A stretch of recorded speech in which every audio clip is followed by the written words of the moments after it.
So how do we send data to the server? Well, we saw one method of doing this, and that was to use query parameters in the URL that we were sending to the server. And the server can extract the key value pairs that we're sending in that request from the URL. But query parameters don't always make sense as the mechanism for sending data to the server.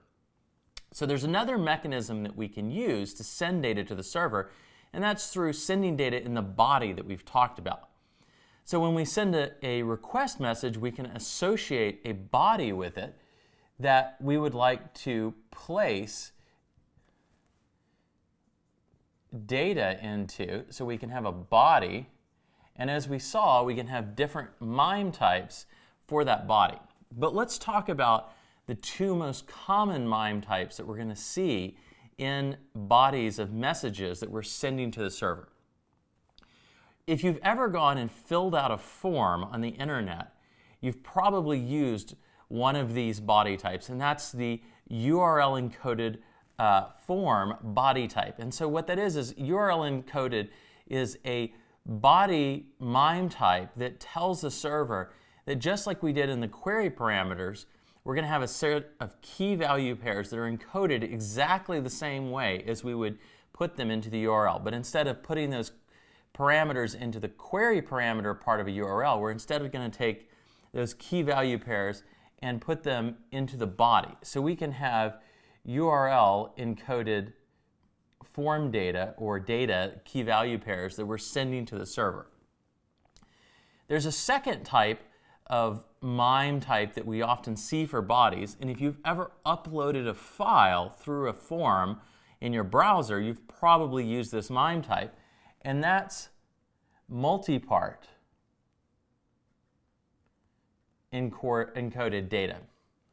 And what multi-part does is rather than using the typical URL encoding where we see a key equals a value, ampersand, another key equals a value, etc., and we have all the characters escaped, instead multi-part has a series of part separators that are expressed, and then we'll have data like byte data for the different parts. So basically we can build a message and we can express the different parts of that message using the multi-part encoding. So the body is broken into a series of parts, each of which can have its own identifier, so essentially its own key, and also its own MIME type so that we can interpret what to do with that part.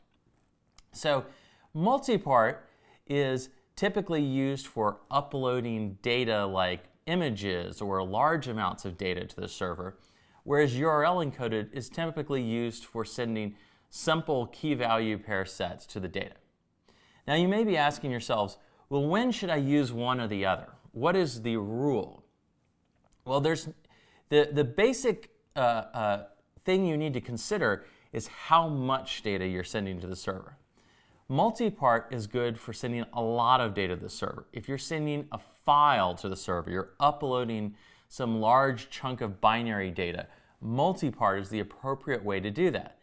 If you're sending a series of simple key value pairs, URL encoded is the way to do it.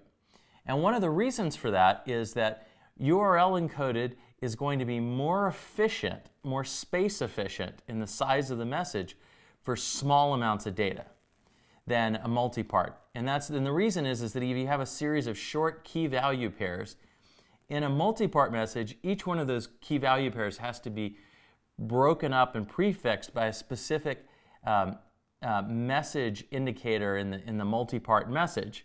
And when you add up all of the overhead of those various formatting rules for multi-part for small sets of key value pairs, it's less efficient than a URL encoded message.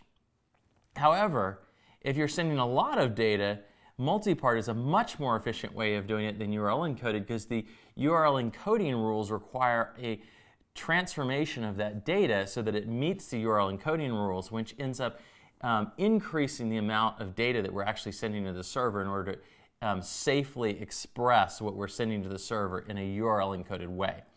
So we can think of this for lots of data or binary data like files.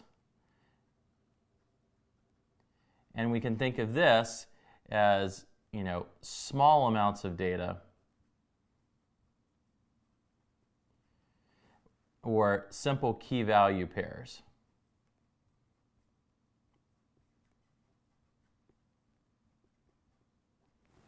And when you're sending request messages, where you're sending data to the server, depending on how much data you're sending and sort of the characteristics of that data, you will choose a content type that's either URL encoded typically or multi-part.